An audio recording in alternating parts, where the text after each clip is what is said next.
Hello everyone, welcome to my YouTube channel Madhurya's Globe Track.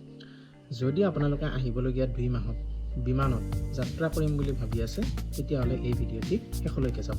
কিয়নো Indian aviation department বা ভাৰতীয় বিমান পৰিবহণে সতৰ্কতা জাৰি কৰিছে যে আহিবলগীয়া 2 মাহত টিকেটবোৰ কেনসেল হ'ব পাৰে। কিন্তু এয়াৰ ইণ্ডিয়া, ইণ্ডিগো, আকাশা এয়াৰ বা গো ফাৰ্ষ্ট বা আন যিবিলাক এয়াৰলাইন্স আছে সেইবিলাকক সমালোচনা কৰাতকৈ প্ৰধান কাৰণটো কি আমি জানি লোৱাটো ভাল। 30 অক্টোবৰ 2025 সময় জেড ব্লু এয়াৰলাইন্সৰ এয়াৰক্ৰাফ্ট যিবিলাক নেকি বিমান আছিলে সেইবিলাক বনাইছিল এয়াৰবাছ নামৰ কোম্পানীটোৱে আৰু মডেল আছিল A320। সেই বিমানখন কি আছিল মেক্সিকোৰ পৰা নিউয়ৰ্কলৈ যাত্ৰা কৰি আছিল আৰু যেতিয়াই এয়াৰবাছৰ এই বিমানখনে ভূপৃষ্ঠৰ পৰা 35,000 ফুট উচ্চতাত উৰি আছিল পাইলটে একো নকৰাকৈয়ে বিমানখন তললৈ নামি আহিবলৈ ধৰিছিল। এই বিমানখন দুৰ্ঘটনাত পতিত হোৱাৰ পৰা কোনোমতেহে পাইলটে কণ্ট্ৰোল কৰিছিল।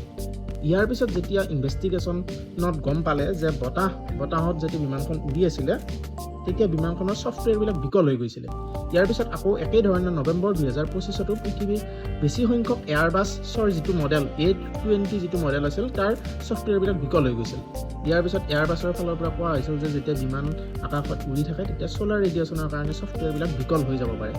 কিন্তু সকলোতকৈ ডাঙৰ সমস্যা হ'ল এয়াৰ ইণ্ডিয়া, ইণ্ডিগো, আকাশা বা গো ফাৰ্ষ্ট যিমানবোৰ বিমান আছে প্ৰায় সকলোবিলাকৰে সেই একেই এয়াৰবাছ A320 মডেলটোৰ ব্যৱহাৰ কৰে আৰু ছফ্টৱেৰৰ সমস্যাটোৰ কাৰণে এয়াৰবাছে জাননী জাৰি কৰিছে যে যিমান সংখ্যক A320 মডেলৰ বিমান আছে এইবোৰ যাত্ৰা কৰিব নালাগে, নহ'লে কিবা জৰুৰীকালীন পৰিস্থিতিৰ সন্মুখীন হ'ব পাৰে।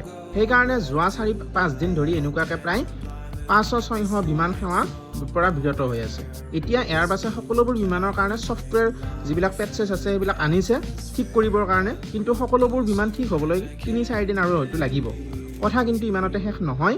অনুসন্ধানৰ সময়ত এয়াৰবাছৰ বহু বিমানৰ ইঞ্জিনত মাইক্ৰস্কোপিক কণ্টামিনেশ্যন দেখা পাইছে, যাৰ কাৰণে বহু সংখ্যক বিমানৰ চাগে 1-2 বছৰলৈ উৰণো সম্ভৱ নহ'ব পাৰে।